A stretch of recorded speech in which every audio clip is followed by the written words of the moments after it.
Enjoyable. Motivating. Challenging. Creative. Inspiring. Kako.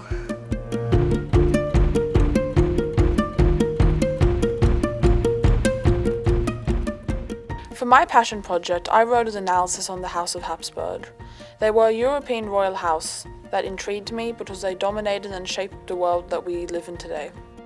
I designed and sewed a jigsaw puzzle piece quilt.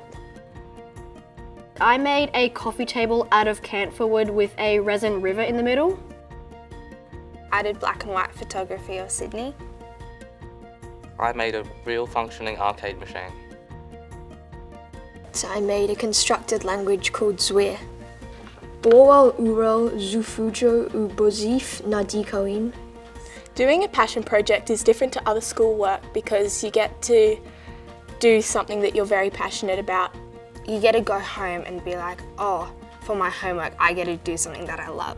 It's not like other schoolwork because you get to choose exactly what you're going to do, plan everything. So you can do some things which might be far more complex than you might ever do at school. So to make my language, first I had to make a phonetic inventory.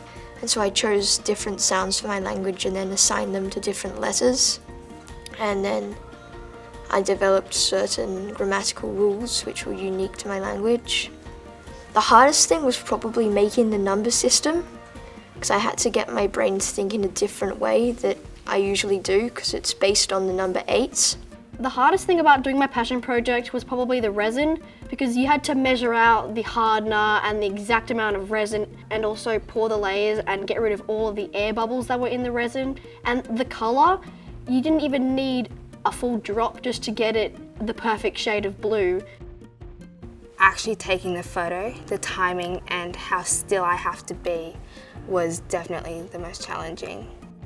But editing it is hard because it's a lot of writing and it's fun to read through it the first time. Once you've read through it like the 7th time, you're like, you don't even read it, you just want to like stroll down the page. Like, Mom, I've read it. For some photos, I had to wake up extremely early, like around 5 or something, to be in time for like a sunrise.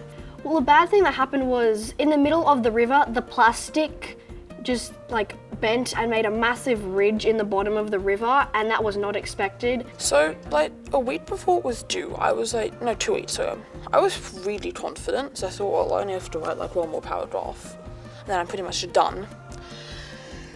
And then I realised that my one more paragraph was about World War I, and I was like, near. So I was in a bit of trouble. My screen broke, so this is actually the second screen. Stopped working, didn't even turn on. And one of the corners I cut off too much and then it looked really bad, and because I was right near the end it was quite stressful. Doing a passion project has taught me many skills. It was quite cool to learn how to use tools such as a circular saw, as well as just installing the joysticks, which required a lot of circuitry. A lot of skills in sewing because I haven't really sewed much before. I never really done any serious research. It's taught me how to find out like a lot of historical facts and like where to find them. About how languages work and linguistics. Like different techniques and settings and light and the shadows and editing. But I also learnt how to manage my time, because at first it felt like there was ages, so I only did like a bit. I used to kind of have this thing like, oh, I'm good at the subject, I'll just do it like 2 days before it's due. This taught me that you actually have to manage your time so you can make the best work possible. I think the best thing was when I finished and I realised it was like a completely functioning language. When I finished my passion project, I felt really proud of myself, and I just saw all the work and hours that I've put into it, and it was pretty amazing to see. I felt happy because it was something I'd done and I was proud of it. I was a bit sad because there was a lot of stuff that I really wanted to say, but I just didn't have time to. So my mentor, who's a teacher, I emailed it to her, and then she showed it to one of her other teacher friends who's an HSC marker. Yeah, they were just really surprised that a year 8 would do that. So that made me feel really proud, yeah. Having my mum as my mentor was really interesting because she's been sick for a very long time. And it helped me to get a lot closer to her as I understood like what it was like for her, like writing a book, and we got to spend a lot of time together. I remember it was the day before and it was basically complete. And I had two friends coming over and they walked in the door and they both saw it and they're like, wow, this is really cool. If anyone came over, my parents would be like, come look at this table that our daughter did, and then I'd just be standing in the garage just looking at people looking at it. My mom, she went to go and get it because we ordered it online. After school, she came and picked me up and she said, oh, your book is here in the car. And I said, oh, okay, I'm gonna open it. And then I was in the car and opened it and I was so happy and it turned out how I wanted it to. And my mom was so proud of me. She said, you've got great talent in this, and my dad said that as well.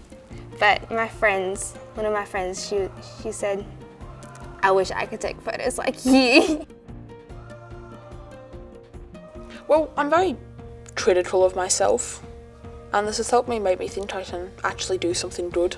Because I've never had to do something of this scale as an assignment, so I think that's made me think, well, now I sort of know that I am capable of doing it, even though it is challenging. This passion project has changed how I think of myself. Originally, I thought, well, I could do research, I can maybe build something if I try. But this is just a whole new level, and I ended up making this, and it required a lot of time, a lot of effort, but I managed to do it, and just made me feel a lot better about myself and thought, well, I do have a lot of capabilities. I never thought that I'd ever be able to do something like this in my life, and then here I am right now talking about it, and here it is in front of me. And it's made me feel very proud of myself about it, and I can just be confident about the stuff that I do.